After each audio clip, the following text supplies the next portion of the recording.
தமிழகத்திற்கான கல்வி நிதியை விடுவிக்க வலியுறுத்தி பிரதமர் மோடிக்கு முதல்வர் ஸ்டாலின் கடிதம் எழுதியுள்ளார்.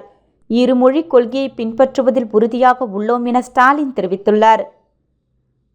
பிரதமர் மோடிக்கு முதல்வர் ஸ்டாலின் எழுதியுள்ள கடிதத்தில் தமிழகத்திற்கான ரூபாய் 2152 கோடி கல்வி நிதியை உடனடியாக விடுவிக்க வேண்டும், தமிழக மாணவர்கள் மற்றும் ஆசிரியர்களின் நலன் கருதி நிதியை விடுவிக்க வேண்டும், தமிழகத்தின் கல்வி சமூக சூழலில் இருமொழி கொள்கை நீண்ட காலமாக வேரூன்றி உள்ளது, நிதி விடுவிக்கப்பட்டதால் மாணவர்களுக்கான நலத்திட்ட பணிகள் பாதிக்கப்பட்டு உள்ளன, பல முறை கோரிக்கை விடுக்கப்பட்டும் கல்விக்கான நிதி வழங்கப்படாமல் உள்ளது, நிதி வழங்கும் விவகாரத்தில் அழுத்தம் தருவது கூட்டாட்சி தத்துவத்தை மீறும் செயல், இந்த பிரச்சனையின் தீவிரத்தை உணர்த்து தனிப்பட்ட முறையில் பிரதமர் மோடி தலையிட வேண்டும், இருமொழி கொள்கையில் மாற்றம் கொண்டுவர உத்தேசிப்பது தமிழக மக்களுக்கு பயனளிக்காது, இருமொழி கொள்கையை பின்பற்றுவதில் உறுதியாக உள்ளோம், இருமொழி கொள்கை சமூக நீதியின் அடிப்படையில் தமிழகம் முன்னேற்றம் அடைந்துள்ளது.